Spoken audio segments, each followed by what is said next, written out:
So who is your favorite, Jewish medieval philosopher? Um, well, not because he's my namesake, but Abraham Abulafia has inspired me always.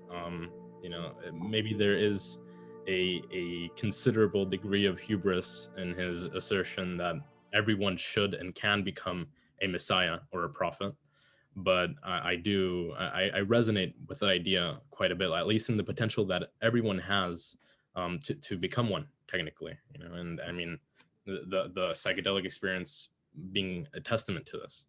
But I applied in my own understanding also to the role or the figure of the shaman or poet, and this running parallel to each other in regards to prophecy. And although it's a different model, I think what Abraham Abulafia did more than anything was a contribution for it was a species of I think enlightenment in a type of archaic way. It was hypersynthetic too, what Abulafia was doing, mixing Sephardic canons with Ashkenazi mystical practices. I think the balancing out of intellect and imagination was I think crucial in Abraham Abulafia. And this attests to changing our epistemic models, just like the Enlightenment would. So I think he's an extremely relevant figure, and unfortunately, I think underread. Well, do you believe that one can choose to become a prophet, through one's own efforts? I think so. Yes, and I think the anthropological model of the shaman is similar. You either become a shaman because of the shamanic lineage, or you are forced to become one. So I think in a moment of necessity, the prophet becomes one. Yeah. Because striving to become a prophet isn't a means to attaining prophecy. Look at Jeremiah's scribe, Baruch ben Neriah, who strove hard to be a prophet. And Jeremiah, or God through Jeremiah, tells Baruch, you're asking too much. It's God's decision who becomes a prophet. One can prepare for prophecy. So after you're chosen to become a prophet, you're qualified. You've got the toolkit necessary. But ultimately, isn't it, according to Tanakh anyway, God's decision about who becomes a prophet? I'm happy leaving it up to God, but in a sense, giving contingency to this, let's call it a psychological or existential process. I think it is akin to leaving it up to fate to some extent. That's why my argument of shamans sometimes becoming shamans out of their own necessity or the necessity of the tribe that surrounds them. And I will bring in shamanism or shamanology quite a bit, just because my background, and it makes me very excited to know that you were intimate with Terence McKenna. McKenna has been one of my main influences, and now that we're in the cybernetic age, one of my main digital mentors. So I think that I don't know if you agree with this, but I see the prophetic model almost running parallel to the shamanistic one. Yeah, that is an interesting comparison. The whole issue of the end of prophecy is it's fraught. I think the end of prophecy was declared by the rabbis, for political expedience. Prophets are rabble rousers. They rail against the government, and at the time that the rabbis claimed that prophecy had ended, Judea was a colony, and you don't want people standing up and denouncing ruling, the rulers. So, yeah, and if you read the Talmud, I mean, there's a lot of experiences of prophecy. Rashi describes his own, prophetic experience. Maimonides alludes to it. So I think the end of prophecy is still debatable. And, that's one of the threads in my Prophetic States book, is that we can do everything we can in our power to, cause a rebirth of, prophecy. Hmm.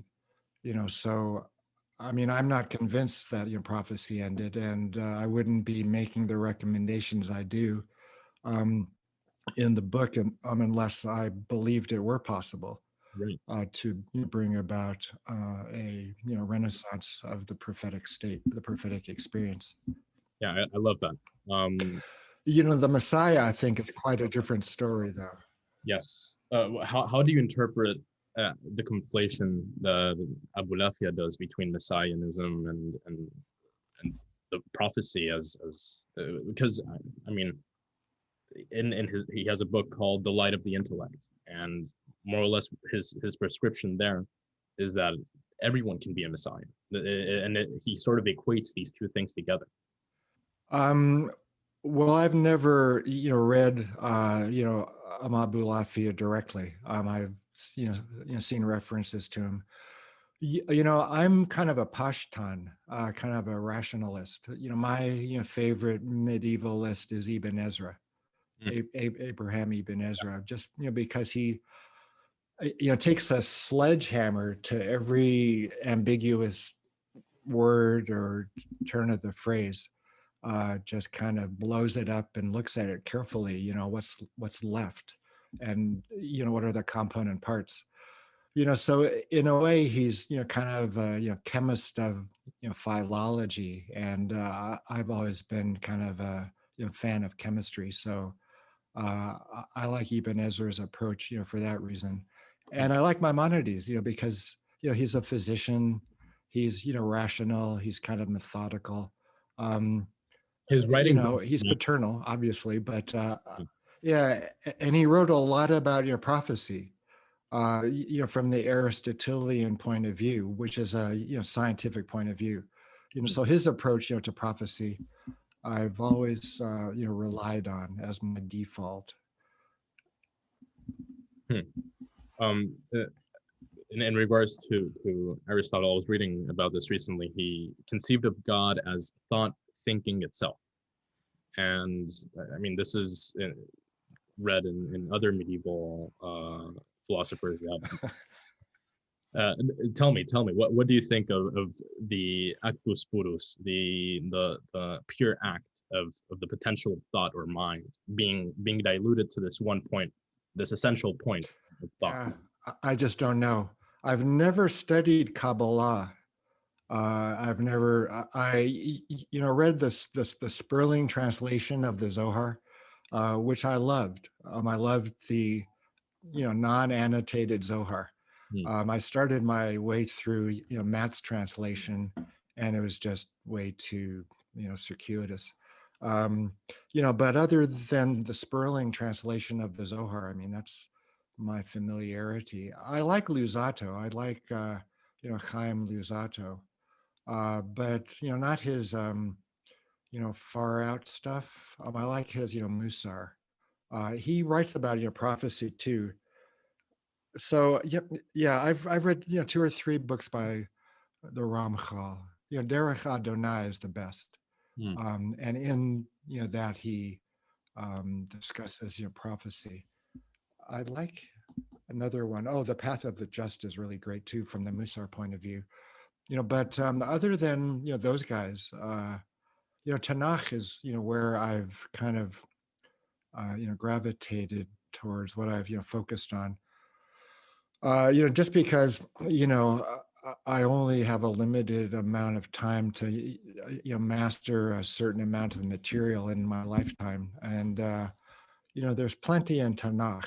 I've been, kind of, methodically going, through all of, the commentators for 25 years or so, for Torah at least. So it's, yeah, it's, never ending, the amount of material you can mine out of Tanakh. So, and, I spent a lot of years meditating and studying and practicing under the supervision of a Zen monastery, a Buddhist monastery. So I think I've, had my, fill of, meditative experience. It's okay. But I find study more fruitful these days. You know, s- y- so, there is a movement, to combine psychedelics and Judaism. Right. Yeah. There's a, New Age. group on, Facebook called, the Jewish and Theogen Society. Um, but in a way, I don't think that's the right approach. Approach that I at least understand that they're taking, which is to kind of, publicize, popularize, propose a, Jewish flavor of the mystical experience. And the mystical experience is essentially nonverbal. And Mm. I think what we can do specifically as Jews, or specifically within the Jewish stream, is to use the effects of psychedelics on the imagination to understand the narratives and the laws, the verbal information that is contained in the narratives and the laws. For example, in the narratives, there are all these interactions of a moral and ethical nature, and they're an explication of ethical and moral laws, just like science is an explication of natural laws, and they're both created by God. Ethical and moral laws are both derived from God. They're both created and sustained by God. So if you can study a prophetic text like the Bible, which lays out God's schema of morality and ethics, which is just another way of cause and effect. You say certain things and there are certain consequences. You think and do certain things, there are consequences. The calling them ethics and morality is just another way of describing the same phenomena. So if you can stimulate your imagination with psychedelics, enhance the imaginative faculty, I think you'd be able to plumb the depths of the text that much more efficiently. And it wouldn't be like a mystical unitive white light merging with God kind of a thing. It would be, oh, this is how the world works, and Right. this is the way we can live and think in a godly manner, Hmm. which I think is more important than having another mystical experience. I agree. Especially the idea that we sort of need to investigate a psychedelic exegesis, or we have to design a psychedelic hermeneutics because of its relevance in culture. Um, Maybe this is a good point to connect whether prophetic uh, states are entirely independent from psychedelics or not. Which, let's say that they are. People can have spontaneous prophetic moments, but what if, in the same way that in shamanism there are shamanic lineages that orally transmit the recipes for ayahuasca, for example? What if this was also done in Jewish scripture? Is there some sort of echo? Of course, it's been investigated in the Hebrew University that Moses may have been inhaling DMT by burning an acacia tree or mimosa tree. But to what extent can we sunder these two? Well, do you mean, is there evidence for psychedelics and prophecy in the Bible? To some extent, I'm comparing it to the shamanistic model, which says that all prophets in this social context, quote unquote, would get stoned on a variety of drugs in order to reach these quote unquote prophetic messages. What if all prophecies are in fact connected to entheogen use? Well, I would say, that would be a great thing. But, keep in mind that people who take, psychedelics, generally, they're not prophetic experiences. And they certainly, don't have the impact that true prophecy does. it isn't, the visions and, the voices which have been carried down, through the millennia from the prophets. It's their message. It's what it's, what they, say afterwards. So, there is chapter 1 of Ezekiel, but even most people aren't aware of that. But Isaiah's message of the sheep and the lamb, the sheep and the wolf, or the plows and the swords, that's the message Right. that comes out of prophecy. That's what endures and influences us. It isn't the visions and the voices. So anybody can take a psychedelic and have visions and voices. But who is the person who is having those experiences, and what is the impact afterwards? What do they have to say about it, and how committed are they to promulgating it? The whole question of whether the prophets took psychedelics or not. There's a couple of points to raise. One is there's no direct evidence of any psychedelic use in the Bible. There isn't any record of people ingesting something and then tripping. The only kind of vague example which I raise in the prophecy book is in Leviticus. The Kohen Gadol goes into the Holy of Holies once a year, Yom Kippur, and the chamber is filled with incense. And one can translate the word from the root ra'ah, to see, as possibly is made visible through the incense. That's the only verse which I extract from the whole text that evidences a role of an exogenous substance in prophecy. So there really isn't any evidence. Number two, the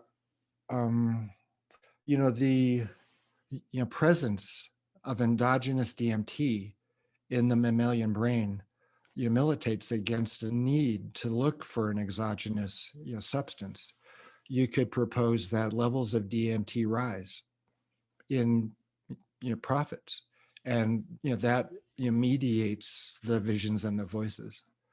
The content, the information contained in the visions and the voices comes from above, and the stimulation of the endogenous DMT, at least according to this model, is divine. It isn't from either you doing spiritual exercises or ingesting a substance. It's the way that God has designed the brain in order for it to relate to us, to create the visions and the voices. It's godly induced visions and voices mediated through godly stimulated DMT. It's kind of like silicon and a computer. It's the substance that works. So DMT, very visual, very emotional, very full of interactive qualities. So it's a handy compound. It works. But you need your intellect as well. You need your rational faculty to be well developed in order to extract the information that's contained in the symbols, and then be able, to communicate it. McKenna would say that we need to send people with high poetic ability and a mastery of the visual arts, so that these people can go into these states and bring back the messages adequately.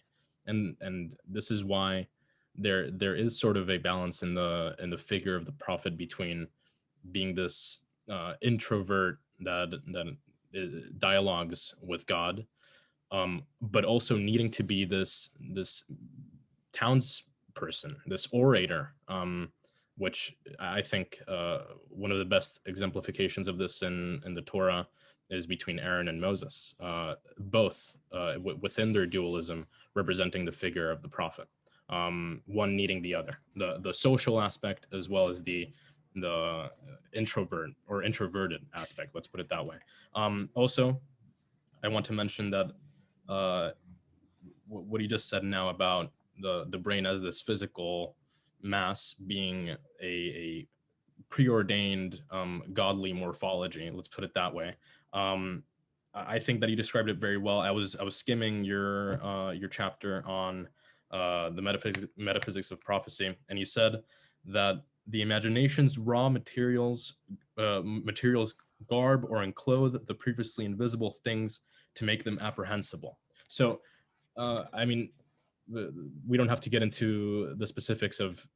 I sense a possible contradiction here, but I do regardless. I think I agree to a high degree that the imagination is an inevitable encounter with some sort of semantic, and that the condition for being able to understand or apprehend whatever symbol is going on must be, as you say here, clothed by your memory and your past impressions. So it is almost as if you see an angel, you're not actually seeing the angel, but you are connecting it to it in a divine manner in some sense. But yes, the not being able to escape the imagination here, I think, is key, because it ties the imagination to language directly, and the necessary role of the prophet to also dominate language. Well, I don't think I'm implying that if you see an angel, it's not an angel. It could be an angel, but you can't, perceive it in your mind anyway, without it consisting of apprehensible, qualia. So it could be an angel, a specific angel. It could be an angel, representing an angelic, force, a universal, force, which is maybe more apparent at that moment to that person. I guess it depends what you mean by angel. Is it, somebody with a, body like us with wings that glows, or is it an intermediary?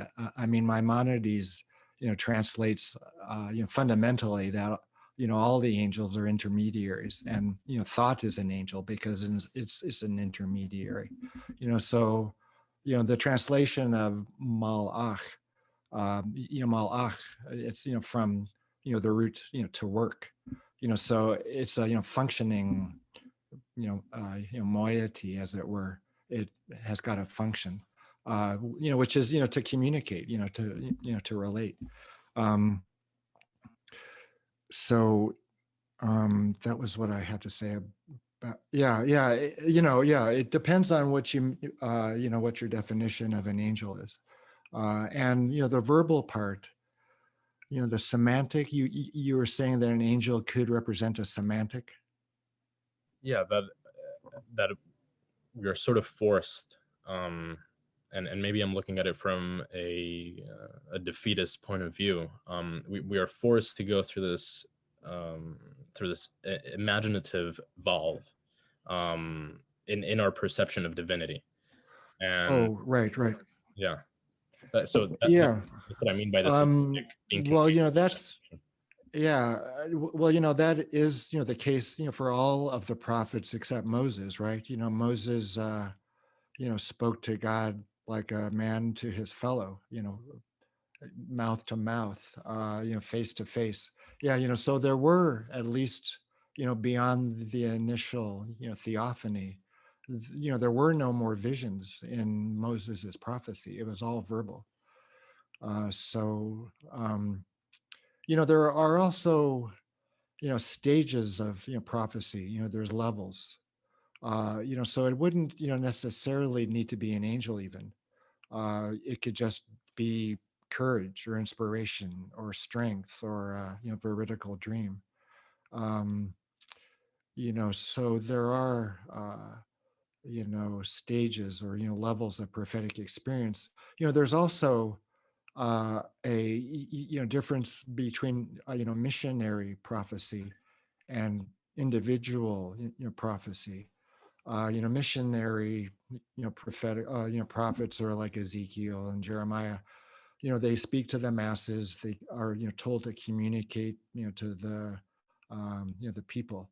There's a lot of, private prophecy. Abraham, for example. just, his relationship, with God, motivated his, life. There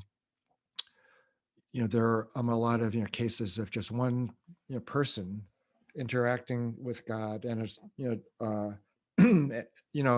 it's ultimately, for, the benefit of the Jewish people, but at least at the moment, it isn't, missionary. It isn't, that person is told to preach.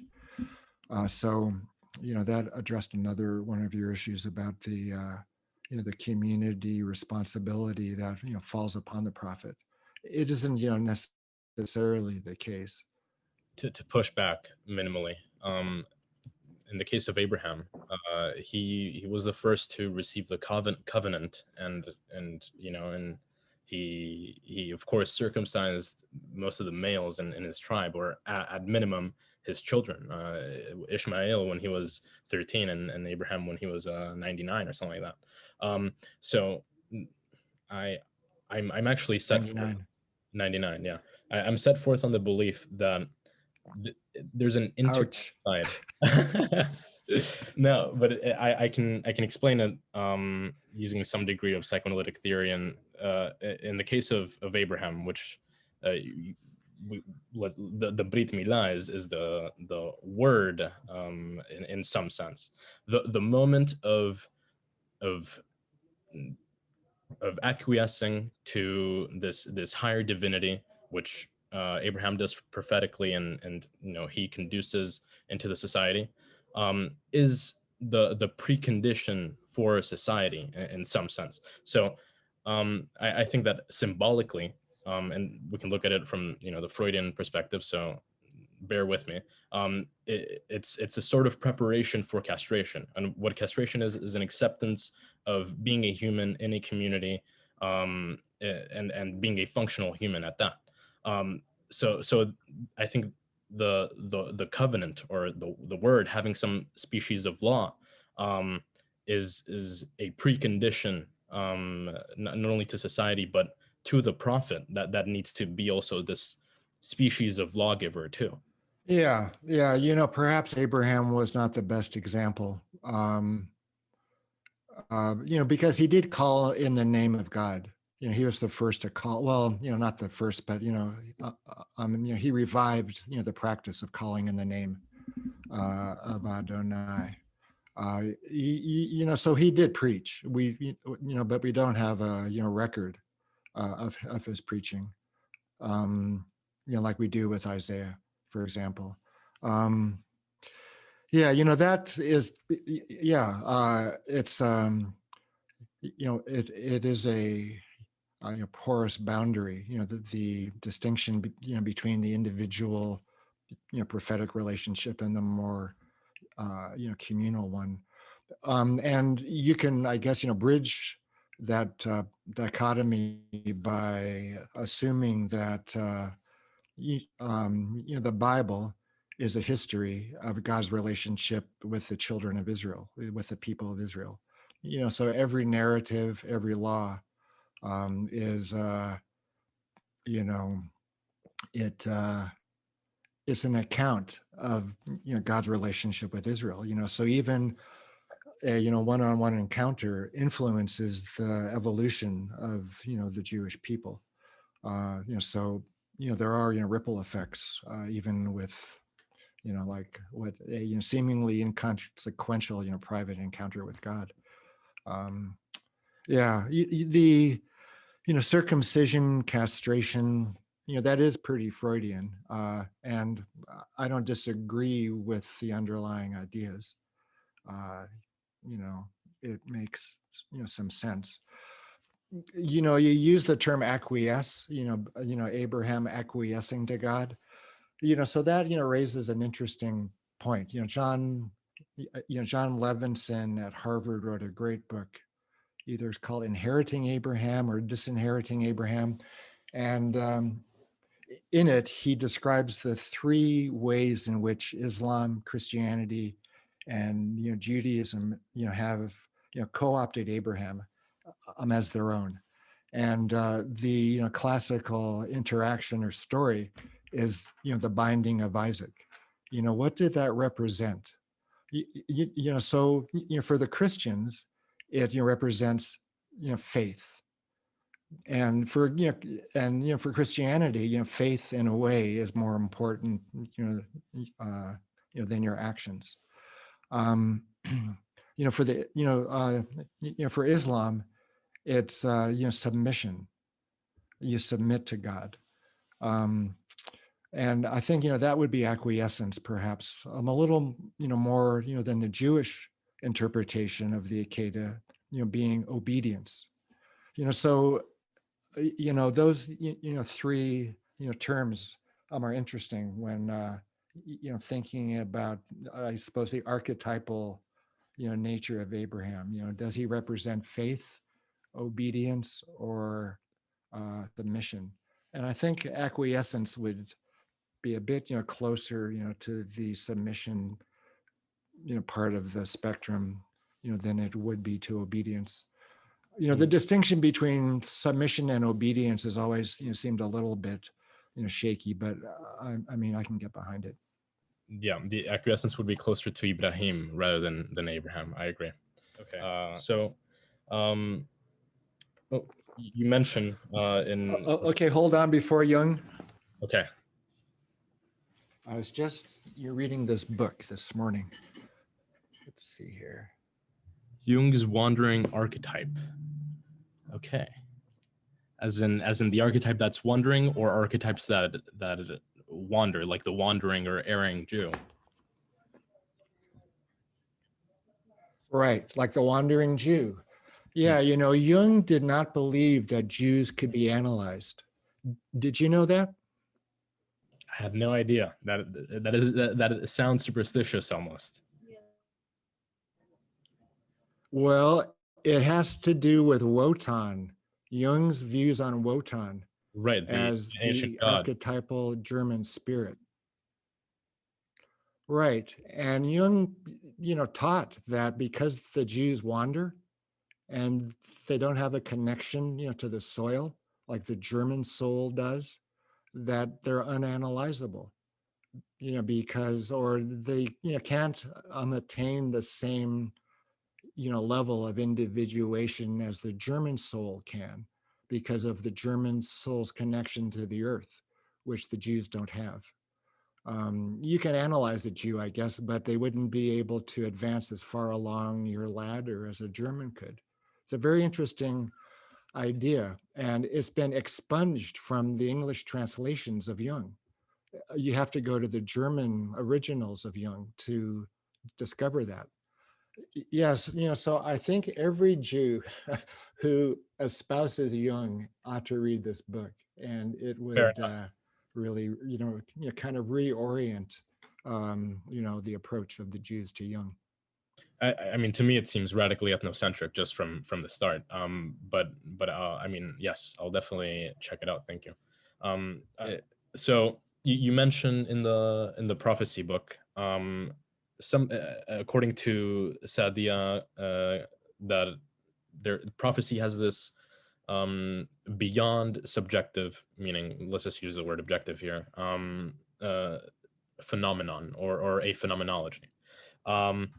And I mean, this to me makes sense with Jung's style of ontology, where he thinks that reality is neither psychical nor physical. It is psychophysical. It is a mix of both. It's undifferentiated. It's neither. And this was the ontological grounds for his own explanation for UFO encounters and the overwhelming majority of anecdotes that there are of people actually coming into contact with seemingly fleshly beings. But this is because of the nature of the mind and how things getting repressed collectively emerge, etc. This would be the Jungian perspective. So I just want to, to me, the topic of the imagination and the ontological implications of the imagination are remarkably interesting. And I see there once more in the possibility of the mind and matter being unified as one, alluding to, yes, as humans, we have this filter or limitation for a direct contact with the Godhead. However, there is some indirect or refractive connection going on. So I just wanted to nail that point. Yeah, I think so. Yeah. I mean, we've got brains. That's the way our consciousness kind of is, you know, what's the word? Working. Yeah. Well, the expression I use mostly these days is the mind-body complex. Um, so that, covers both, the psychological and the physical. But yeah, I don't think it is possible to, uh, make a fine line between the two. The imagination, which, Maimonides, talks up, as opposed to Spinoza, who, derides the imagination.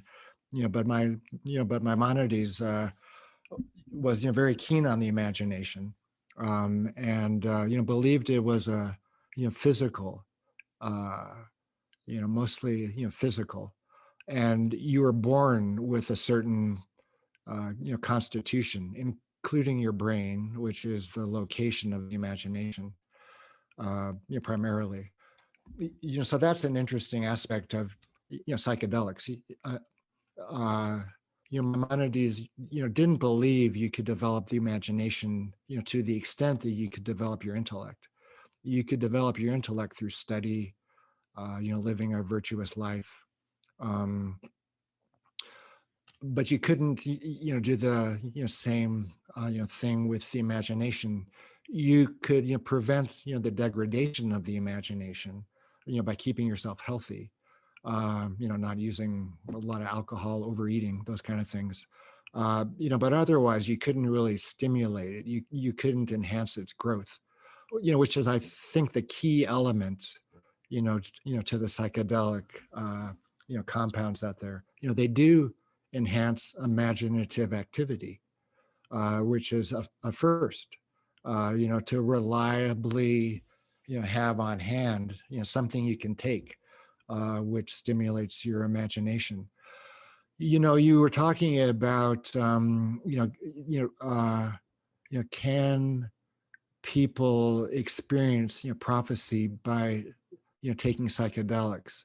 And I don't think you can in a straight, forward manner. You might be able to, but I think, what is more relevant in the discussion is, can you just stimulate your imagination by taking drugs or, whatever, and still produce a, valuable result? Can the result of just a, purely imaginative experience, be helpful, either, to you or to the larger society? And Maimonides, believed, well, his, definition of the prophetic, person is, their imagination and their intellect are both, highly developed and working in concert. So you can also have, people that have, neither of them, working especially at an especially, high level. And there's, people that are, gifted with, one, as opposed, to both, one or the other. So Maimonides, I think, I can't quite remember, but he does give a couple of examples of, people, with, highly active imaginations, uh, who contribute. I think he maybe included statesmen and diviners as the, as the, two categories of, people, that can, be of benefit, through, the activity of a, solely imaginative, uh, mental structure. Lawgivers too, I think, which connects the thread back to this Mhm. imaginal foundation for morality or ethics. Right. Well, you extract the information in the imagination using your intellect, and with the intellect, you derive the moral, ethical laws. At least that's my, sense of how the process works. Which is why the condition for prophecy is that both are highly evolved in the subject. Exactly. Right.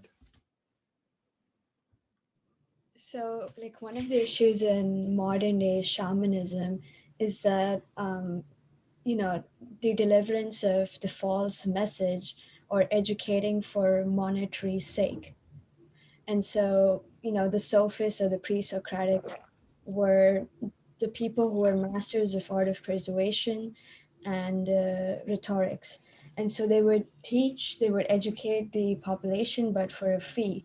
And so within the shamanism tradition nowadays, there's a huge trend of retreats and commercial side to the traditional shamanistic model. And then in your book, you mentioned that a false prophet is a person who's delivering a false message. And so many times, today in our political scene today, we see the psychedelic culture being twisted too. So like, just because you have undergone the Buddhist traditions and you've been studying about the native Indian, traditions and use of DMT, what do you think about the contemporary situation for shamanistic traditions? Um, right. Well, you have to be careful. You can't be too gullible. Yeah. You need to do some screening of who you want to study with. Shaman, uh, prophet, psychotherapist, religious organization. Um, yeah, because they might be, based on false prophecy. Um, and the definition of false prophecy is kind of a moving target. It's begun to be spelled out in the text, but there's a lot of room for interpretation. Even if somebody performs a miracle, but they don't preach the law, then they're not a real prophet; they're a false prophet. So that's one way you can distinguish. So what are they teaching? Even though they might be charismatic and powerful, are they saying serve idols, kill for fun, um,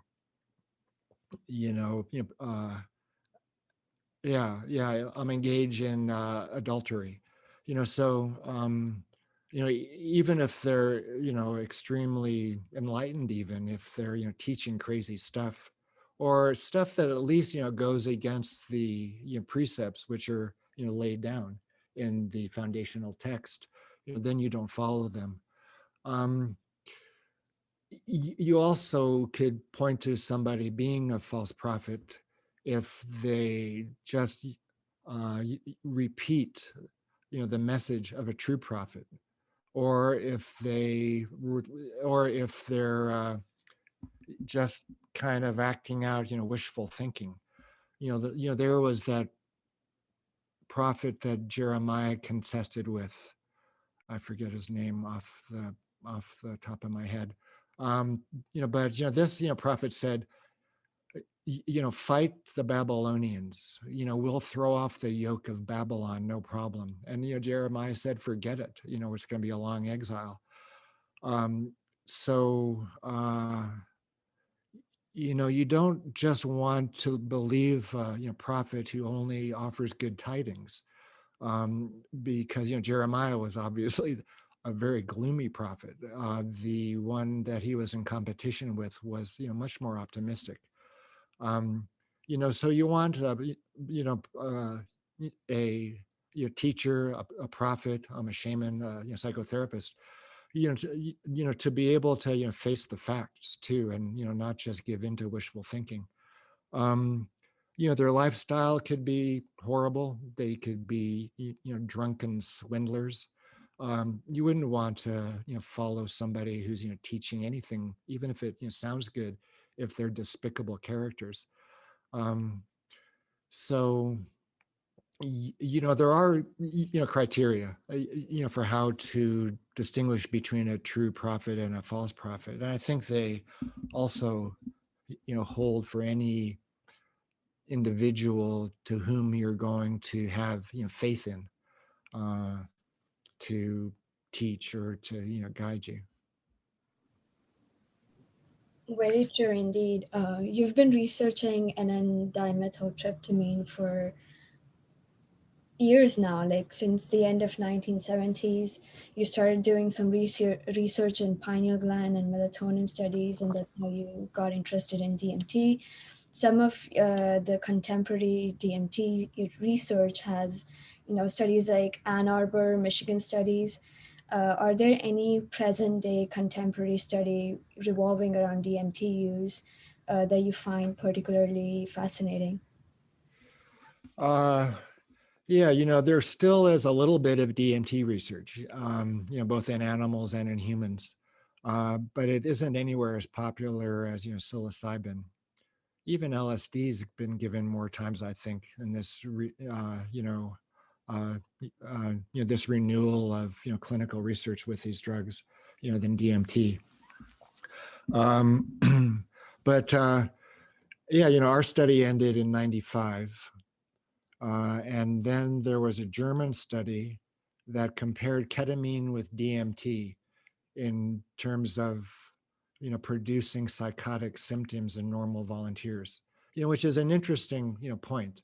Everybody's, talking about, psychedelics, cause mystical experiences, they cause, they're entheogens, psychotherapeutic tools, but this, German group was, basing its studies on the psychotomimetic model of the psychedelics. In other words, these compounds induce, psychosis. So they, recruited normal volunteers, for a study looking at the relationship between, DMT and schizophrenia. They gave questionnaires afterwards that, measured symptoms of schizophrenia, and lo and behold, those rating scales, showed DMT and, caused symptoms of schizophrenia. So it really, goes to, demonstrate, how the, context of the study, and the expectations, determines the outcome. So there was that German study. It came, the results were, published over a couple of years, beginning in 2005. And then that was it. There, there have been some, a fair amount of ayahuasca research in Spain, in particular, psychopharmacology. The Brazilians are now, picking up the pace with, clinical research with ayahuasca. But pure DMT. There's my study. There's the German study, and then Timmerman at Imperial College started giving DMT, and he's been characterizing the phenomenology of the psychological effects of DMT, the evolution or the progression, the cascading of effects, psychological ones, and comparing those with brain imaging results, EEGs and fMRI and things like that. So they've been doing some DMT work. So a few years ago, Andrew Gallimore, British researcher in Japan, and I published a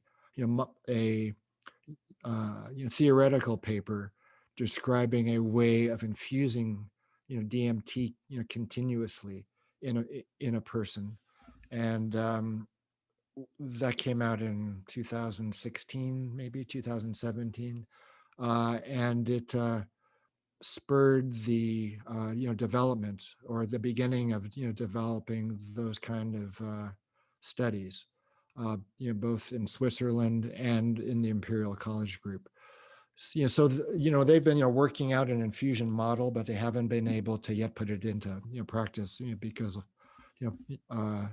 clinical research has kind of ground to a halt with COVID.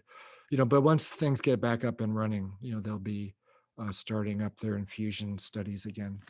You mentioned the Ann Arbor group.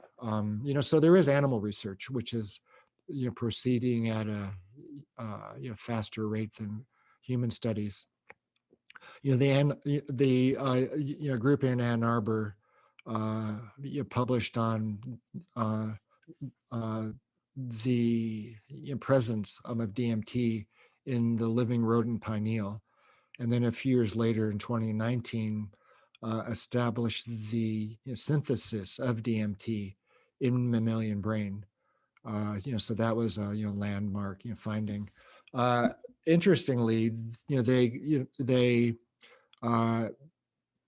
think now that original DMT pineal data weren't quite on track. That the DMT that they believed was in the pineal was actually DMT in the brain, and they kind of snagged brain tissue on the way in and out of the pineal gland. So the pineal, at least in the more current study from 2019, didn't seem to make DMT, but the brain does, which is even more mind-blowing in a way, because it has more practical implications. Concentrations of DMT in brain are almost as high or are just as high as concentrations of well-known neurotransmitters like serotonin and dopamine. So that suggests the existence of a DMT neurotransmitter system, which is a very weird idea to contemplate.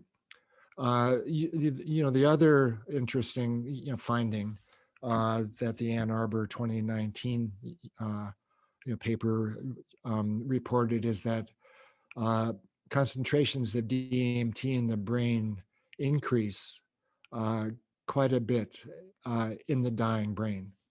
You cause a cardiac arrest in an animal, look at DMT concentrations in brain. These are obviously fairly brutal studies in some ways. But in any event, they're being done. They're important heuristically anyway. Concentrations in the visual cortex of the dying animal increase a factor of 3 to 5 times. So that's supportive evidence, at least, of a role of endogenous DMT in the near-death experience. To the extent that giving DMT replicates certain features of the NDE, you would want to look for changes in levels of brain DMT during the real thing, during a real NDE. So that's supportive evidence tying in the two phenomena, the DMT experience and increases of DMT in the brain in the dying animal. The question of the DMT neurotransmitter system is a very weird one, because you have to look at what's the hallmark of the DMT experience? Well, it's the conviction that what you're witnessing is more real than real. That is like the number one, I think, characteristic of the DMT state. It isn't like you're on a drug. It's like you've just entered this whole another level of reality. So if you take the next step, you could say, well, maybe the DMT neurotransmitter system is mediating our sense of reality. So then what mediates that? What mediates the reality mediating channel in the brain? So that's where things get rather slippery. And if you're interested in epistemology, Abraham, this would be a really great thing to mine, a rich vein to mine. What is the epistemological significance of the DMT neurotransmitter system? On our conception of the world with a capital W and in quotation marks.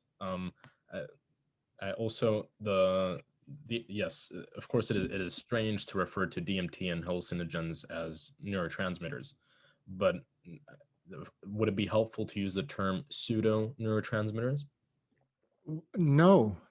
I mean, there are certain criteria that establish a compound as a neurotransmitter, and DMT has met, two of the three criteria now, maybe three of the four. There's one more criteria or criterion that, needs to be demonstrated, which, raises the question of, why aren't more people studying DMT? There's a hallucinogenic neurotransmitter, likely existing in the brain. So I think there are a couple of reasons, well, at least two.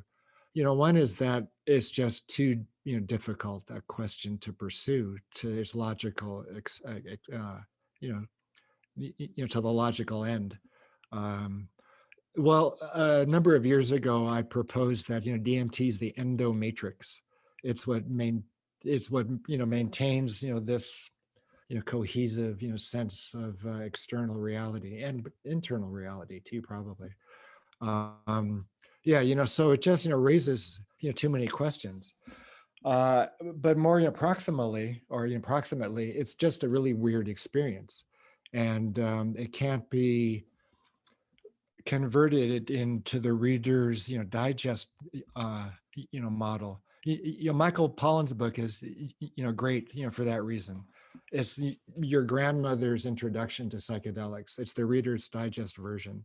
It's makes you happier. Psychotherapeutic aid, mystical experiences are cool. They're ineffable.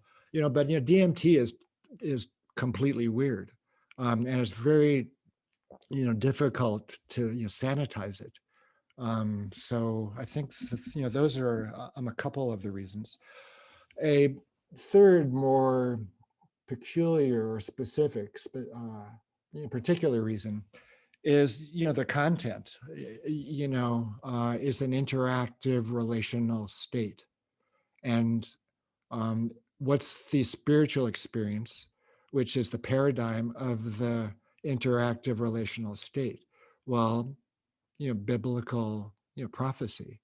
And well, let's look at let's look more carefully at biblical prophecy. It occurs in the Hebrew Bible. It's a history of God's relationship to the Jewish people. It really breaks out of the universalism mode, which is popular in progressive political circles, and to the extent that progressivism and universalism influence scientific discourse, it would be quite difficult to include the particularism behind an interactive religious or an interactive relational religious experience with progressive ideals. If you read Bill Richards' book, the what's it called, Sacred Knowledge, he really disparages prophecy. It's the most disparaging that he is in the entire book. He really poo-poos Moses. He poo-poos scripture. He calls interactive relational states as the foothills and mystical experiences as the summits. And there's no evidence for that. There's just no evidence at all for that. At the same time, he really talks up Jesus, and he really talks up Jung, and basically Vedanta, this universalistic paradigm. So it infuses, it permeates scientific discourse, and that's fine. But I think it needs to be explicit. I don't think it just can be assumed to be scientifically true without looking at its underlying. It's theoretical, theological, psychological assumptions which underlie it. Yeah, we need help from exterior models to science to explain things scientifically. We can put it that way. I think we also need an appeal to eclecticism in some way or another, which is why disregarding or putting aside any anecdotal subjective evidence of possible interaction spaces, I think should be avoided. We need as much help as possible from theology. I would put it that way. Okay, great. So I have a small follow-up question to the relation between psychosis and DMT, specifically in relation to testosterone, which we know nowadays in literature that most psychotics present higher quantities of testosterone in their system. Is there an equivalence between testosterone and DMT in enhancing imaginative faculties? Well, the relationship with DMT and psychosis came about after the discovery of DMT in human body fluids. And people, thought, to the extent that schizophrenia, for example, demonstrates, psychedelic-like symptoms, visions, voices, disturbed emotion, those kinds of things, that perhaps naturally occurring DMT played a role in naturally occurring altered states like psychosis. Yeah, but those studies never got that far off the ground. There were a lot of promising leads. For example, schizophrenics were given DMT and asked to compare the effects of the drug with their naturally occurring symptoms. Also there were studies, comparing, sensitivity of schizophrenics compared to normals in response to DMT. Were they more or less responsive to it? The most fruitful studies are the ones that people put most of their energy into, was looking at increased levels of DMT in the blood of schizophrenics, and that never worked out because the ability to measure DMT at those low levels just wasn't available. So you really couldn't compare because there was never any difference, or you couldn't find it. The assay methodology couldn't differentiate at the required level. They were developing compounds which they believed would inhibit DMT, either antibodies to it, like a vaccine, an anti-DMT vaccine, or else drugs that would block the effects of DMT. But those studies all ground to a halt with the end of Schedule I studies in the U.S. in 1970. And the testosterone connection, I'm not that familiar with the endocrinology of schizophrenia or of psychosis. So I don't know what that literature has pointed out, the relationship between psychosis and testosterone. If you take a huge amount of testosterone, you'll go kind of crazy. But the normal relationship between the two, I don't know about. DMT and testosterone, boy, I don't really know of any data. There are there is data, or are data, about the effect of sex hormones on responsiveness to serotonin active compounds. So if you give estrogen, or if an animal is in a high estrogen state, its responses to serotonin active drugs changes as compared to being in a low estrogen state. The estrogen modifies the receptors that psychedelics bind to. So there might be some comparable testosterone data, but it's been a long time since I've looked at the relationship between psychedelics and the sex hormones. But it would make sense that one's testosterone state would affect the responsiveness to psychedelics. But that's as far as I could take it.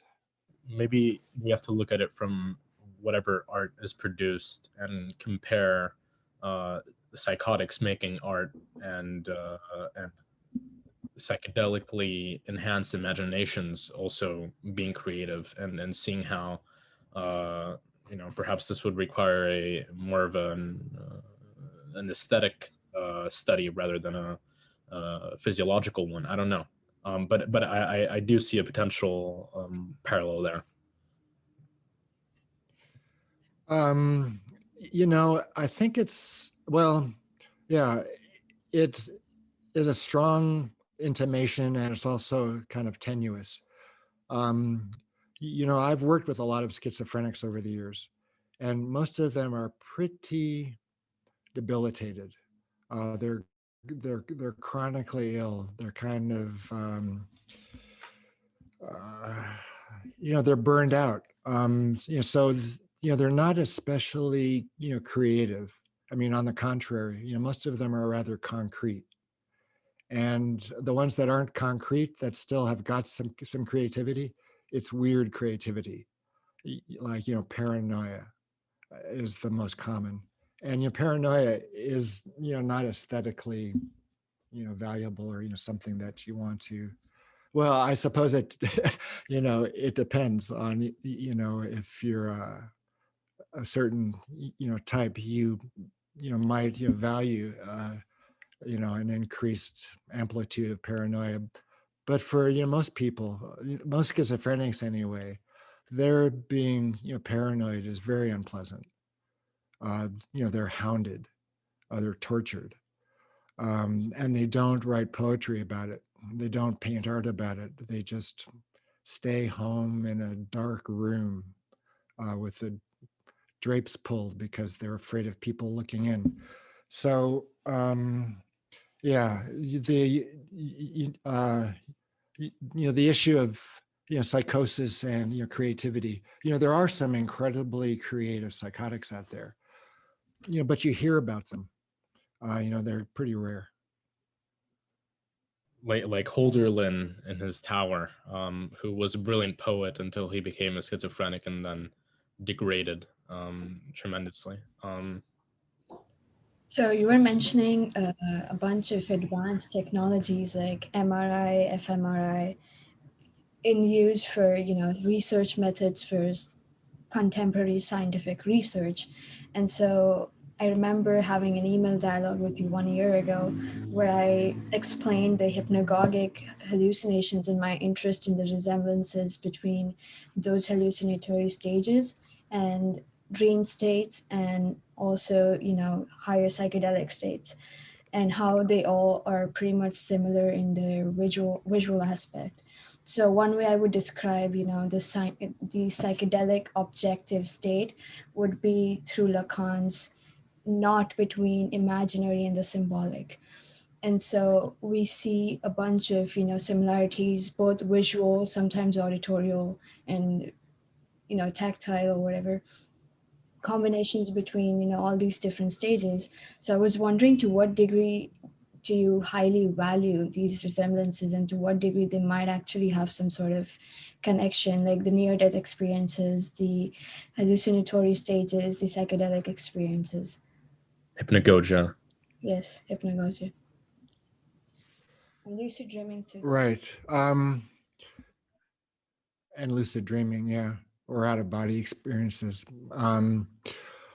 Well, to the extent that non-drug states share features with what happens when you give DMT or take DMT, then it makes sense that there's a common underlying mechanism. So if you give DMT to someone, and it produces effects which are also seen in an NDE or hypnagogia, then that supports the idea that naturally occurring DMT plays a role in the non-drug states. But what's the value of the overlap, I guess, is what you're asking too. And it's the the value question that comes up with any highly altered state of consciousness. If so, so what? What have you? What information have you extracted from the visions? You can have an NDE, you can have a hypnagogic experience, you can have a lucid dream, but why are you doing it, and what's your intent, what's your goal, and how are you utilizing what that experience was. I mean, can you talk about it? Can you draw it? Can you integrate it into your life? So that's where the intellect, the rational faculty kicks in. You just can't have altered states and figure that's going to benefit you or someone else. Like look at schizophrenic, for example, like we were talking about. They're in a quite altered state much of the time, and they're not that. They're mostly miserable, and they're not that popular. So.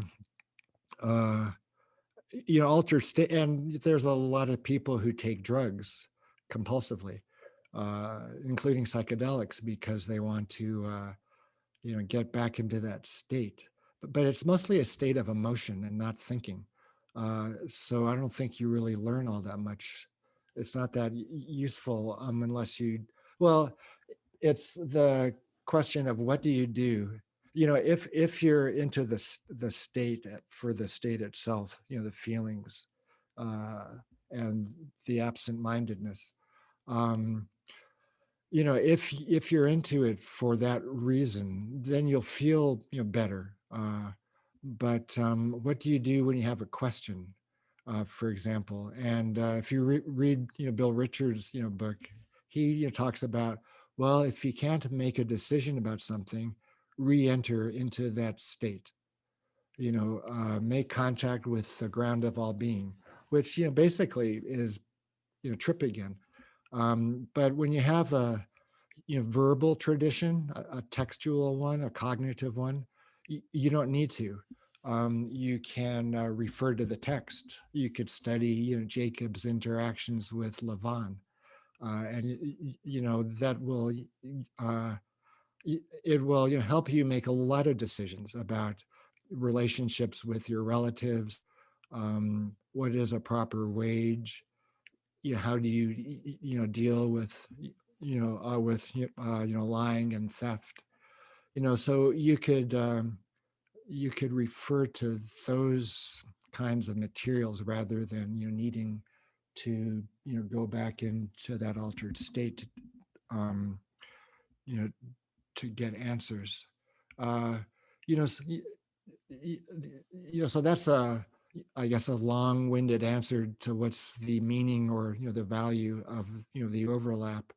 Um, I think all the states can be useful, and all of them can be just frittered away.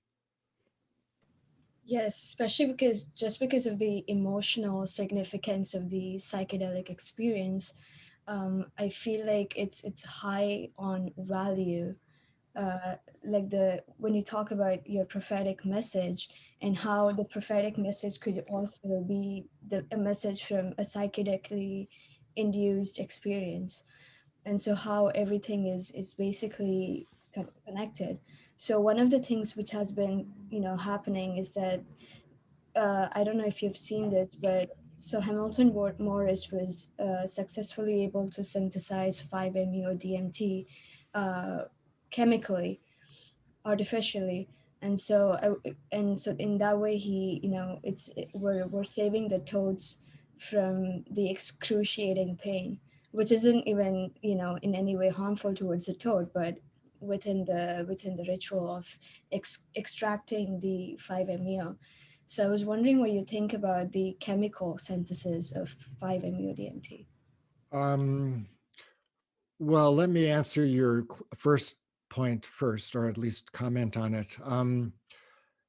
Yeah, the issue of value. I think that's one of the main effects of the psychedelics, is that they enhance meaning and value.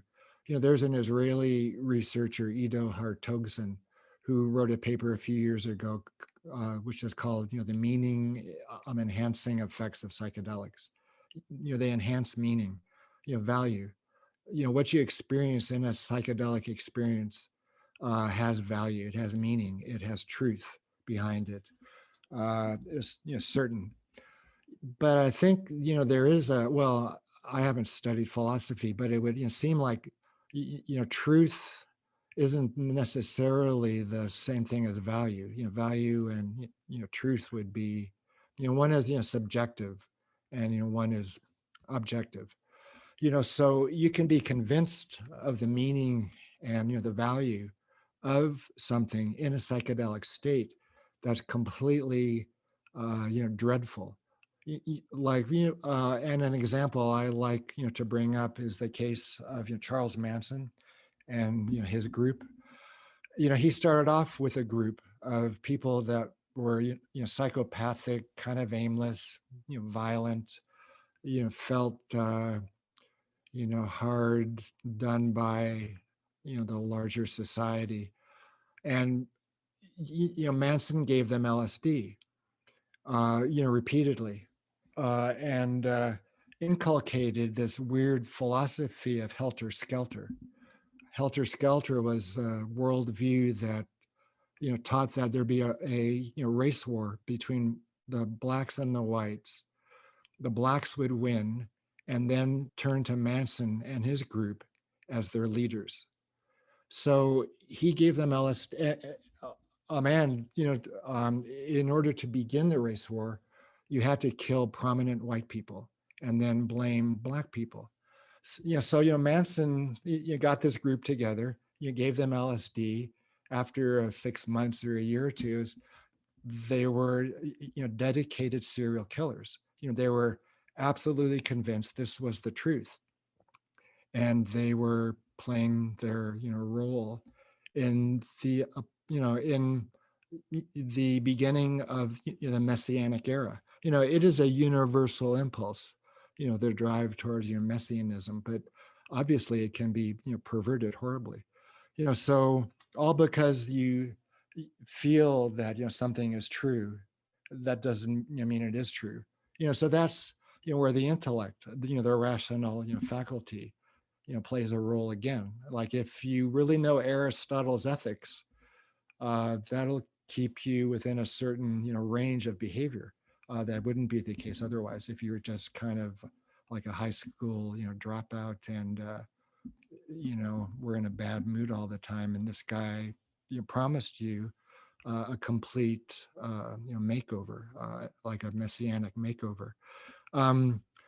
Yeah, I think, like, naturally occurring psychedelics and ones made in the laboratory, you know, I might be in the minority by, saying this, but I think, vitamin C is vitamin C.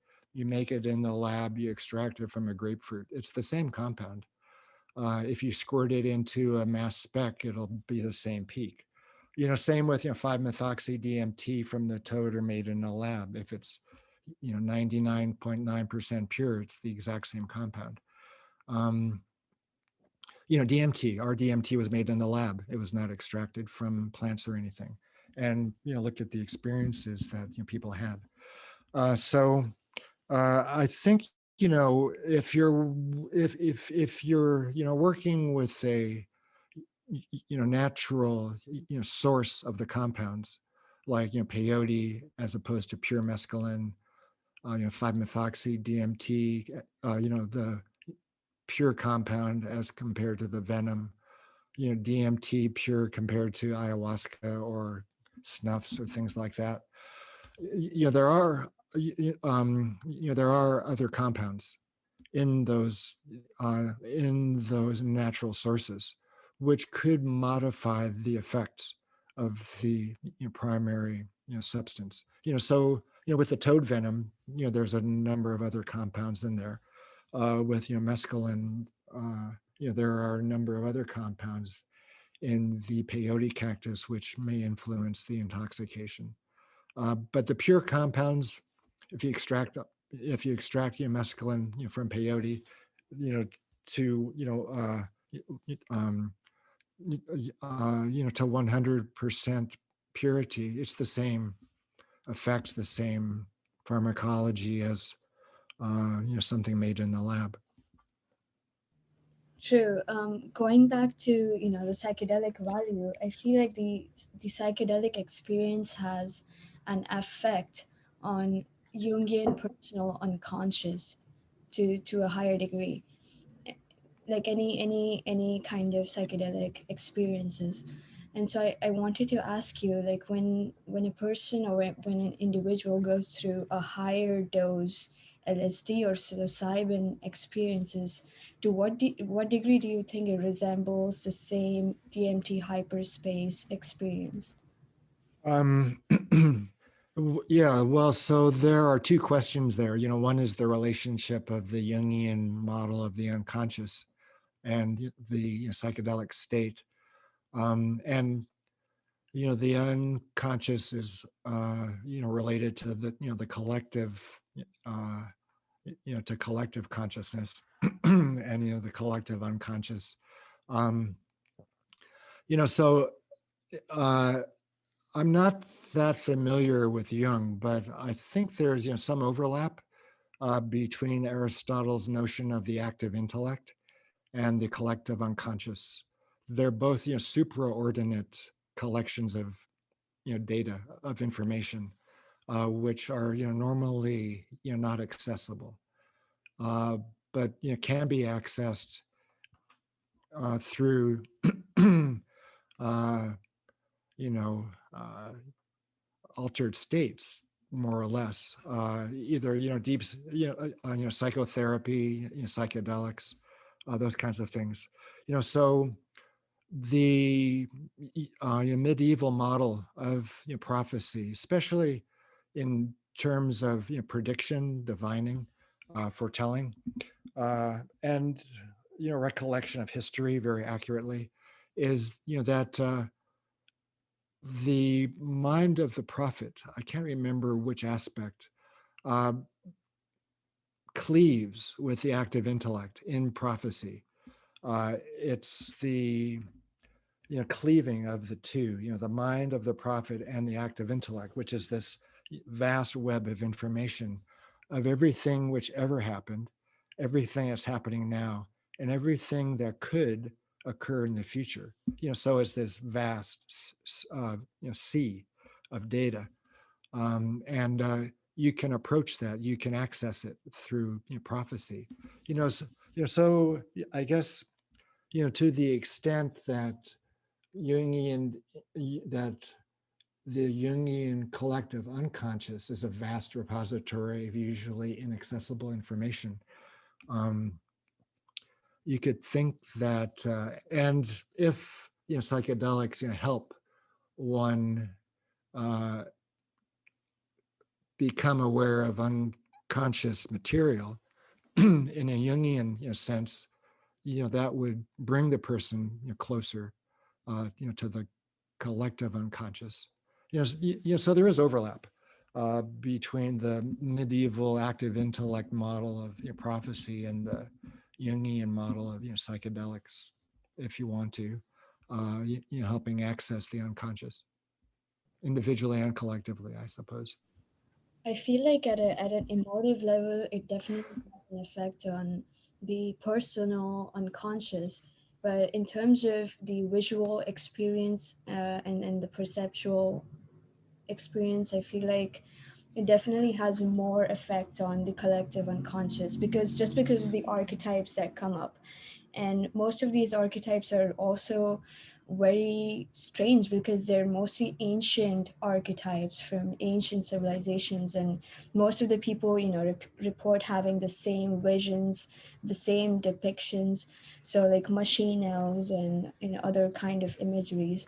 What do you think about the hyperspace entity, or the existence of a DMT entity or a DMT realm?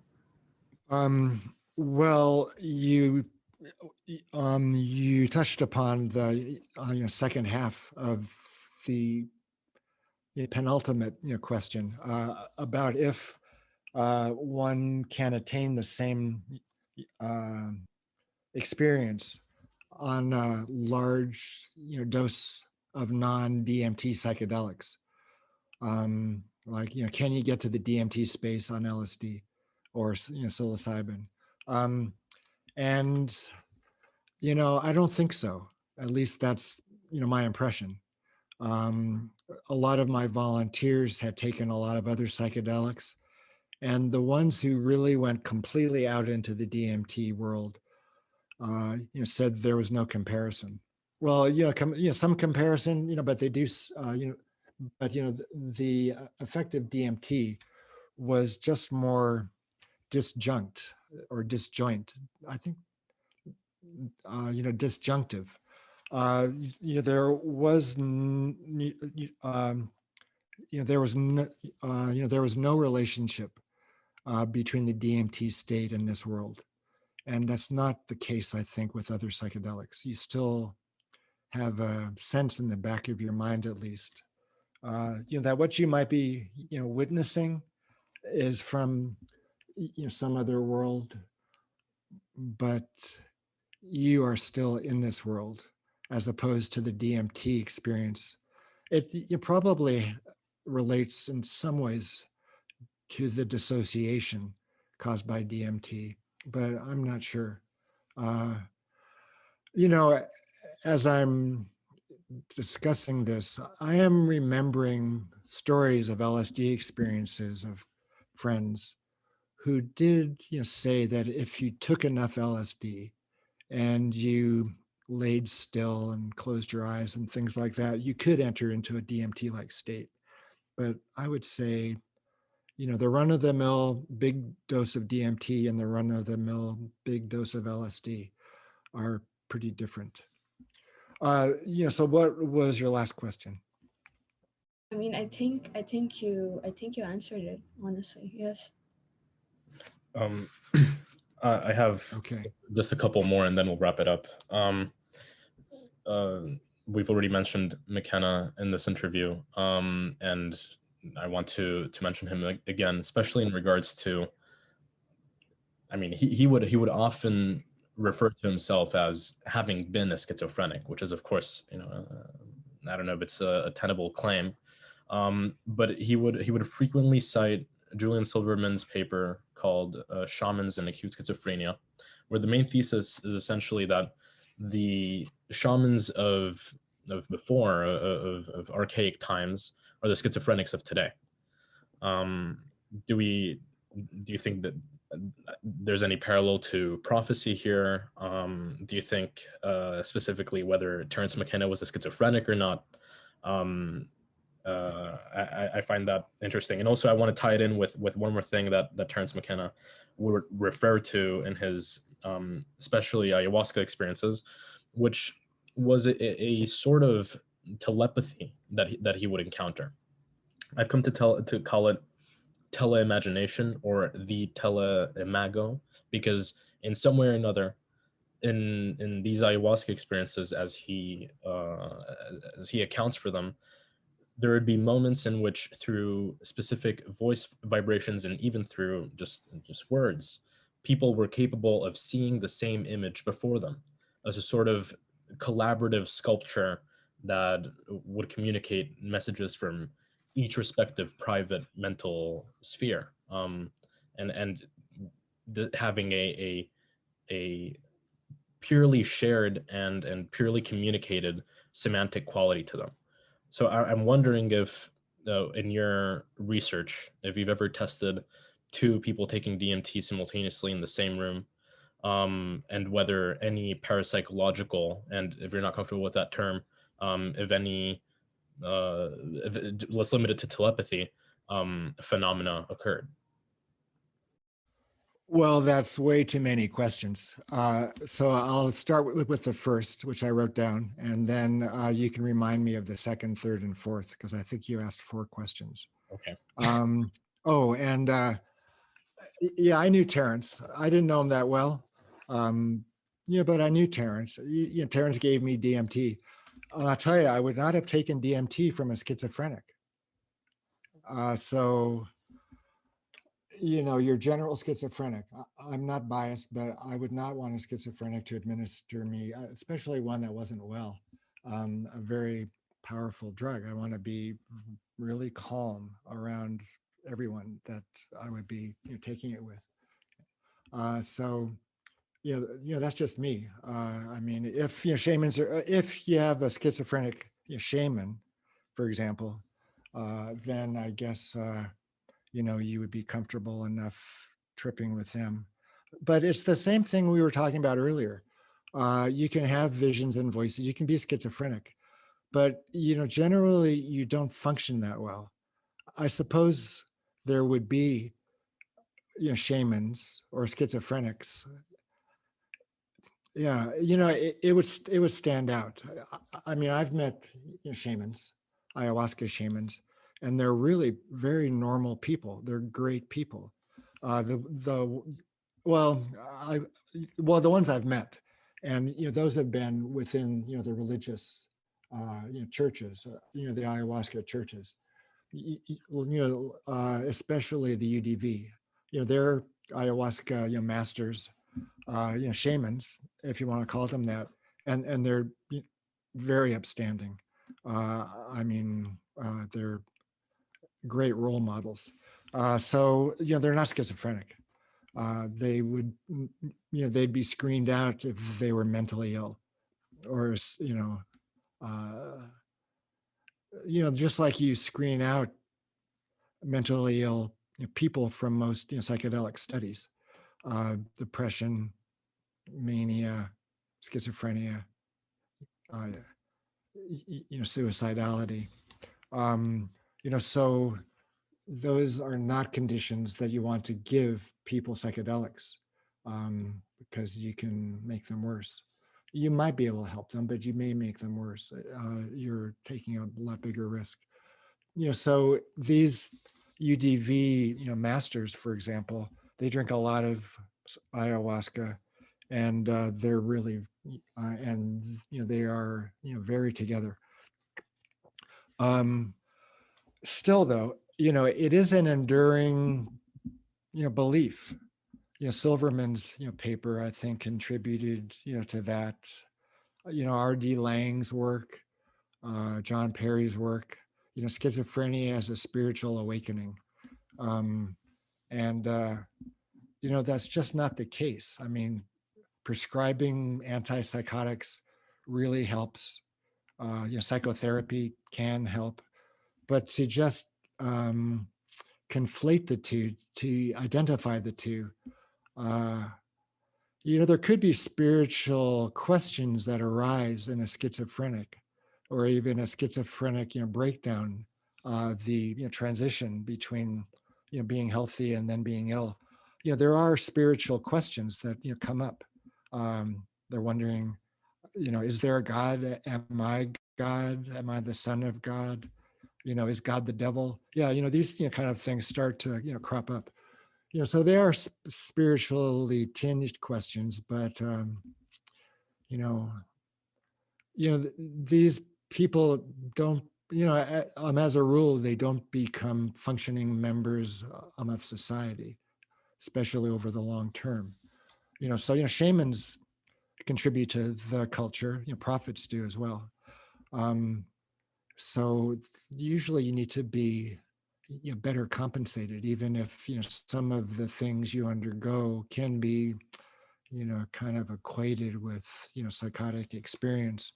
But still, a few years ago, I was asked to be on a panel for the annual meeting of the Society of Biblical Literature, and it was a panel that was going to discuss my prophecy book. And I looked, or I was the discussant, or I was going to be the discussant, and I read the contributions of each of the panel members, and one of the panel members was a distinguished religious scholar, philosophy of religion or psychology of religion, and he said, "Wasn't Ezekiel schizophrenic? And wasn't he a misogynist?" And just all this really strange stuff. And I said, no, Ezekiel was a prophet. And, he was a wild prophet, but, he was a prophet. So, there's an interesting story behind that conference. I pulled out of that meeting. And the reason I pulled out of it was because in their catalog, they were announcing a dinner for a BDS group. And I emailed them and I said, what are you doing with a BDS advertisement in your catalog? And they said, well, I don't really know what they said, but I just said, anything, and like, yeah, that's inappropriate. So I protested by pulling out, but still the equivalence of psychosis and prophecy, psychosis and shamanism, it's interesting, but it's not that practical. But perhaps, but I'm a psychiatrist, so take whatever I say with a grain of salt. fair enough. But let's say that at least it's perhaps too easy of an equation to make between schizophrenia and shamanism, or it's done maybe too lightly in circles like McKenna's. So let me reinstate the question and connect it back with another example. Transmakeda would also often cite an occurrence in the Amazon with these ayahuasqueros taking ayahuasca and being in the ceremony, where specifically the ayahuasquero in a given in a given ritual would vomit out this, what Terence McKenna would call a translinguistic purple magic goo that you could look into, and similarly to the Akashic records or the Atzilut in Kabbalah, it relates to this sort of idea of mind being outside matter. And if that is the case, since humans have some sort of connection to mind, that we are able to extract our subjective private sphere of qualia and language and meaning outside into the world, and either see it, behold it, understand it, and in that way being able to communicate, which is, I use the idea of communication here because I think it's central to language. So yeah, has there been any testing of this parapsychological edge to psychedelics where two people might be in a telepathic state, be it mentally or through a visual hallucination of a collectively made sculpture, which in fact has meaning?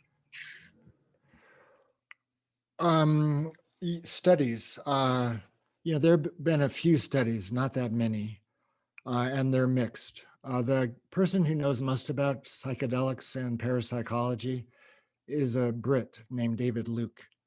And he's written a lot and done a lot of studies, looking at the effects of psychedelics on psi phenomena, telepathy, for example.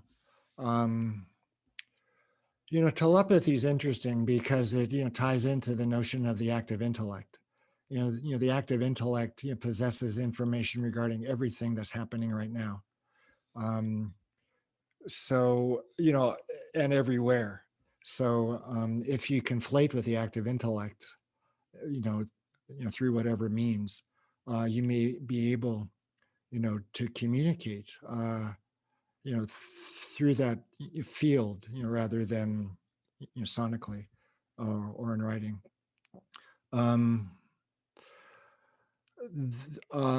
There were some studies up at Bastyr University up in Seattle. It's a naturopathic university.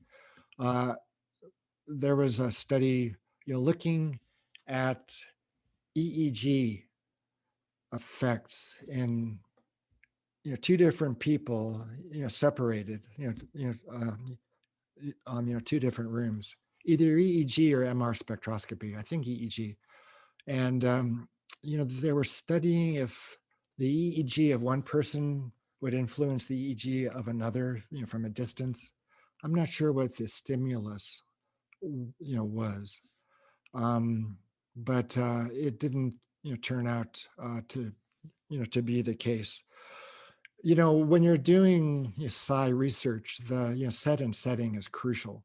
You really want to optimize the conditions to see a result. You don't want to be neutral. you want to really prime the pump. You just can't, do a double-blind placebo-controlled study of, psi. It's a, different model. So, Terence's purple goo. There are a lot of, reports of, shared hallucinations when you drink ayahuasca. Charlie Grove has a great story. He was doing that ayahuasca study with, the UDV in the mid-90s.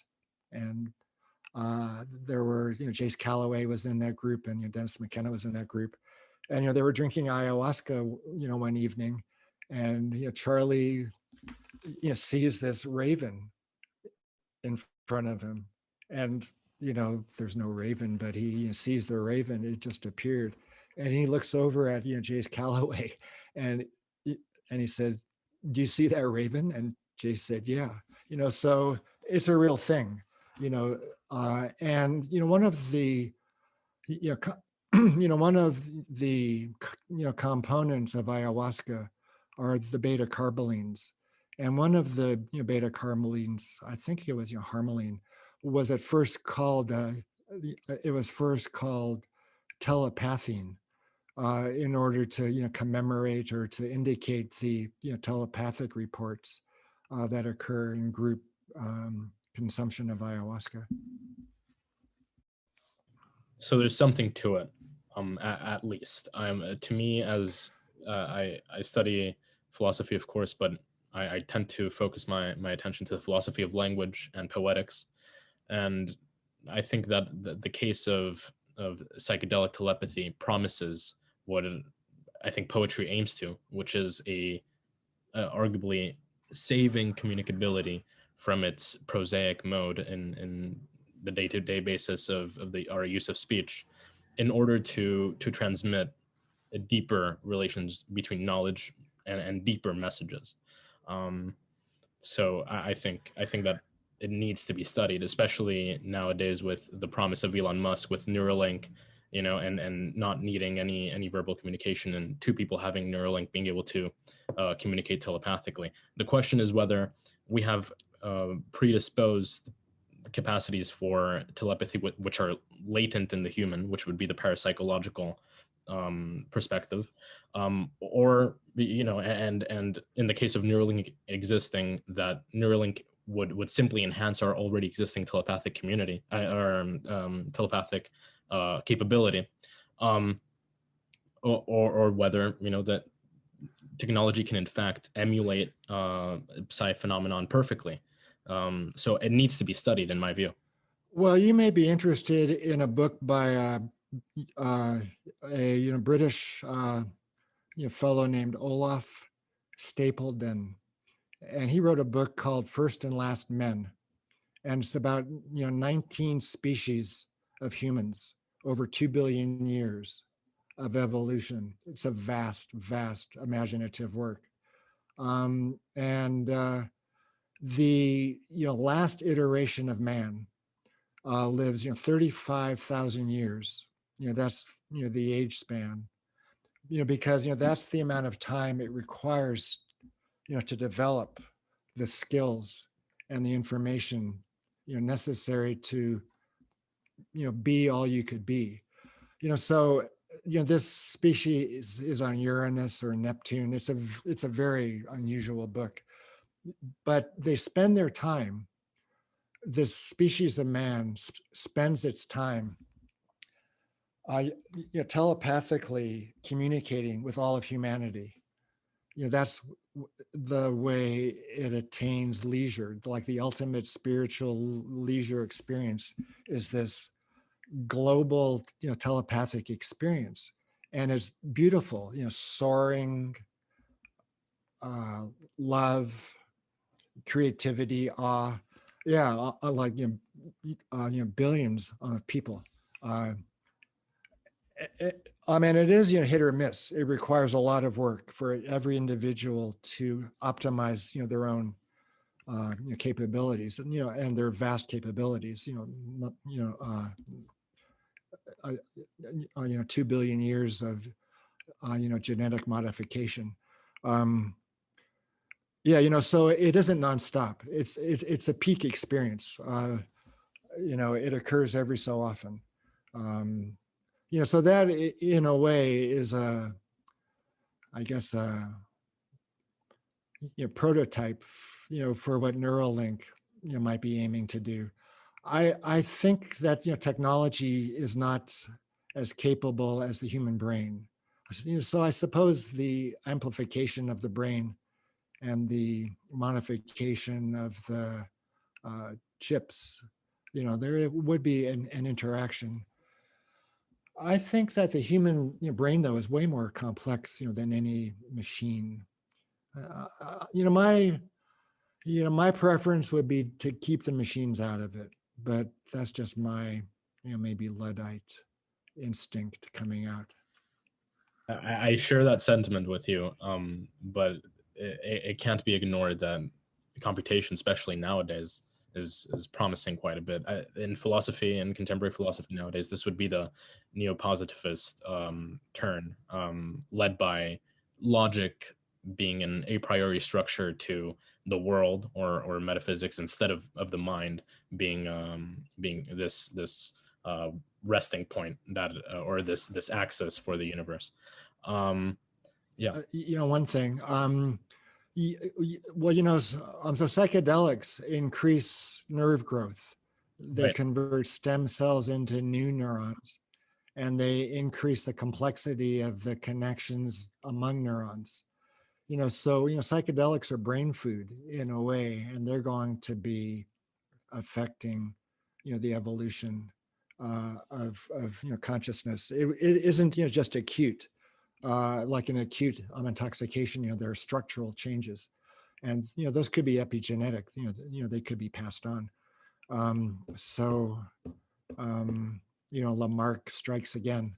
Well, in Stapledon's work, Stapledon suggests genetic modification as the way to enhance the development of the brain.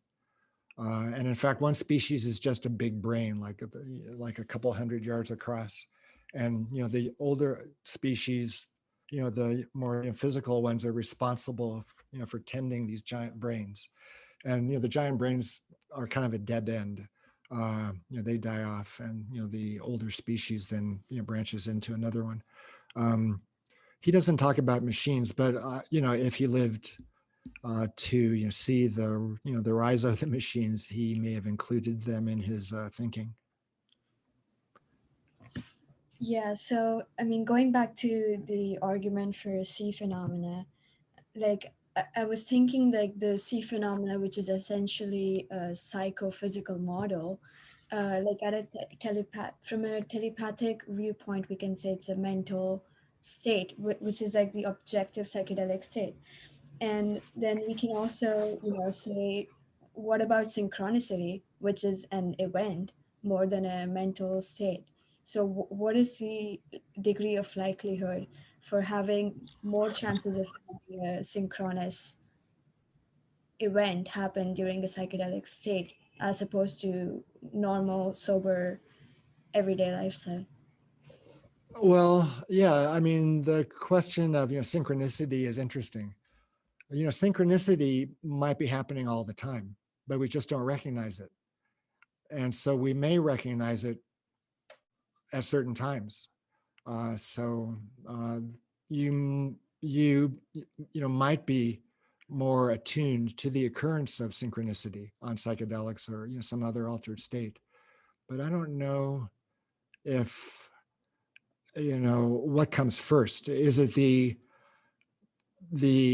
feeling that something significant has happened, something with meaning, value, and you call it synchronous? Oh wow, these two things happened at the same time.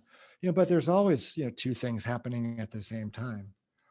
So why do you attach more meaning, more of a valence, to some of them versus the other? That could be a function of the DMT neurotransmitter system, that if higher levels of DMT occur when certain experiences are also occurring, those experiences become hypervalued and start defining who you are. So synchronicity may be more than it seems, or less than it seems. So I have the last question here. I haven't written down. So a constant in your experiments was the anecdotal evidence of encountering transdimensional beings. This phenomenon has two possible explanations in relation to consciousness. The first one being that our brain, having the capacity of disembodied mind, it in fact alludes to the idea that mind, spirit, or consciousness is in fact over matter. Or the second alternative is that we don't have to make any ontological conclusions and simply regard it as a deep drug-induced mystical experience. So how would you convince the listeners of this podcast, if they've gotten to this point, hopefully, whether they're ready to leap into this style of metaphysical thinking, which we're treating it as scientists, we're trying to be as empirical as possible, but we're also giving into this play of theosophic superstition, hierophany, theophany, a possible contact with divinity. So with your background in psychedelics, how would you corrupt the youth of today? Well, there's two questions there. One is the nature of the beings, and the other is how I would corrupt the youth of today. They might be related to each other, but we'll see. Well, the beings, I've backed off my original notion that the beings were transdimensional inhabitants of dark matter or parallel universes. That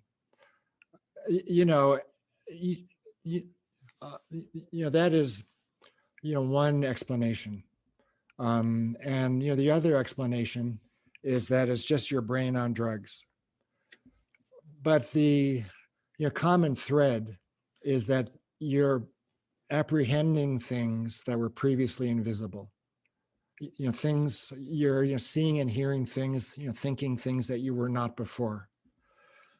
So in a way, it doesn't really matter, where these things come from, because the important thing, it seems to me, is what you get out of the experience. Do you get any insight? Are you a better person? Are you more helpful, kinder?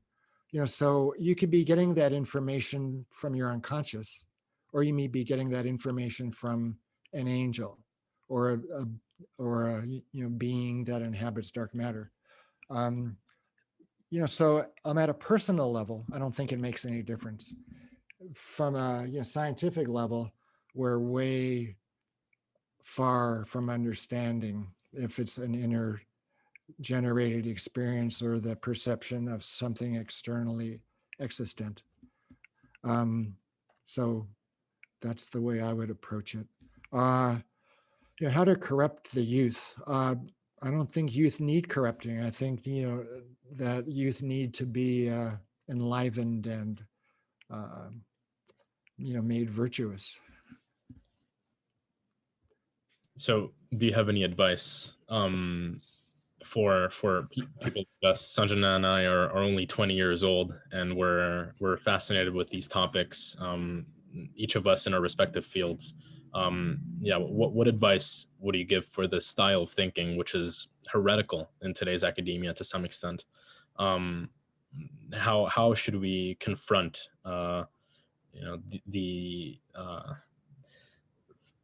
those who are reticent to adopting at least this epistemic model, be it a model or true? Right. Well, I have got a quotation from Rabbi Kook, Rabbi Abraham Kook. He used to be the chief rabbi of Israel. I have a quotation from him on my refrigerator. And he, it's hard to paraphrase, but That's why I have to read it every day or so.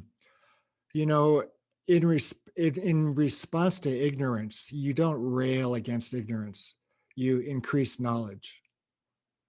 And you know, when you encounter injustice, you don't rail against injustice, but you increase justice. You become more just. You act more justly.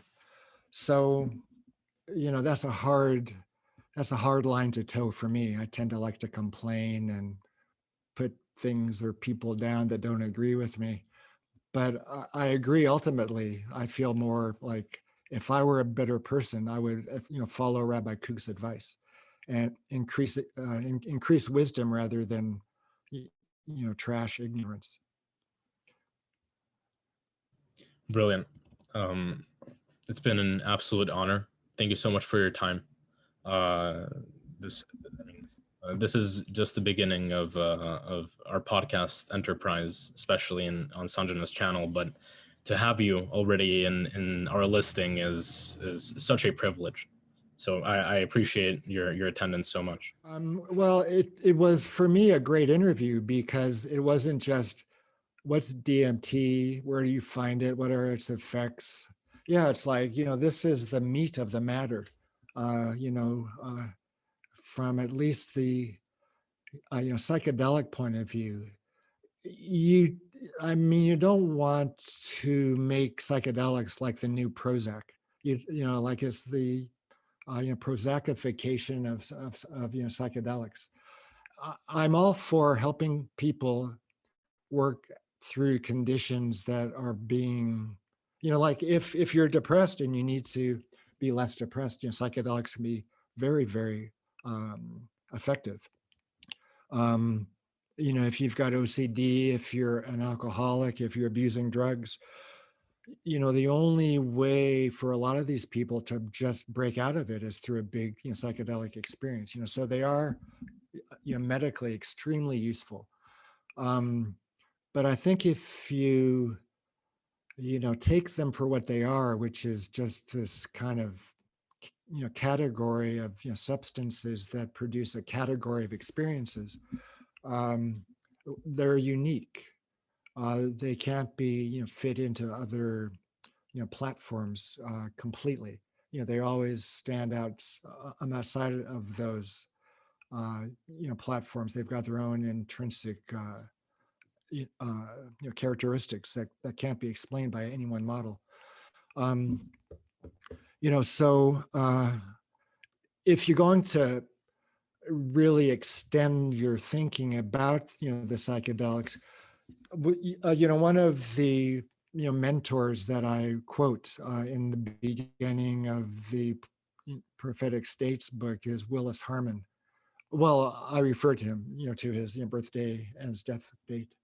But you know, one of the things that I learned, you know, from Willis, you know, the, you know, founder of the Institute of Noetic Sciences in Northern California, you know, Willis, you know, said to me one day, we have to enlarge the discussion about psychedelics. You know, like I asked him, you know, what would you do? And he said, enlarge the discussion about psychedelics. You know, so it's important to, you know, keep the discussion as large as possible. Otherwise, it just becomes like the new Prozac. So I enjoyed this conversation because we could really, you know, take the ideas to their, you know, more, you know, metaphysical and religious and spiritual, you know, paths, which aren't really allowable within the you know, the scientific model. And that's okay.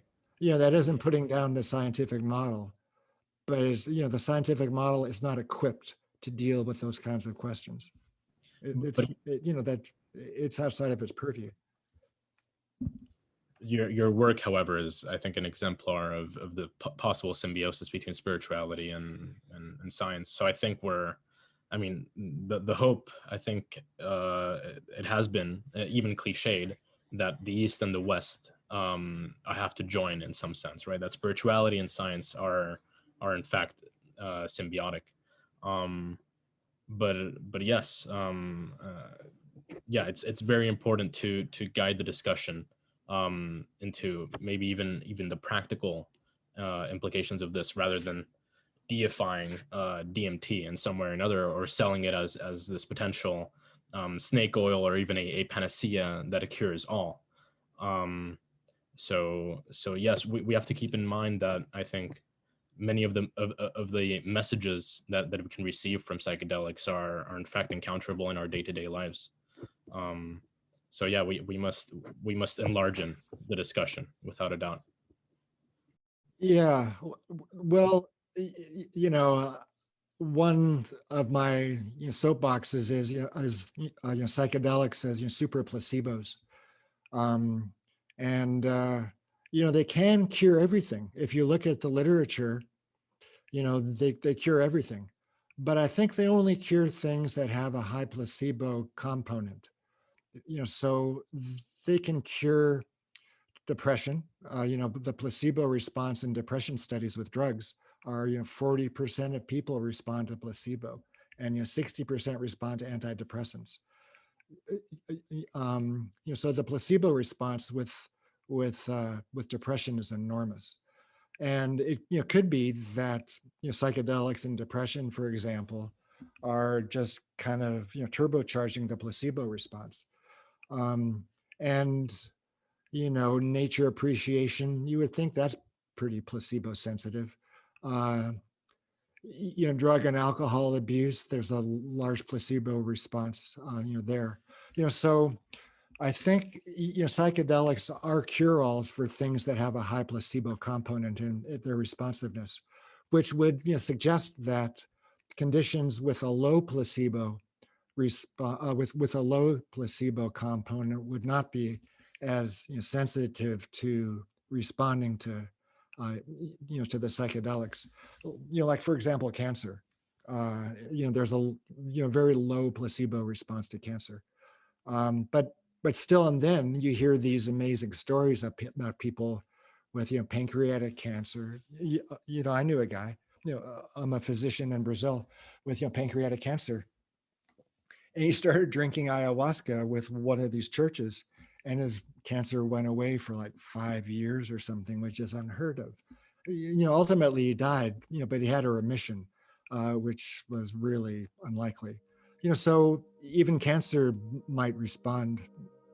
I guess certain kinds of cancer and certain kinds of people, that there would be an enhancement of the marshaling of one's own innate healing mechanisms through placebo, which could still take place.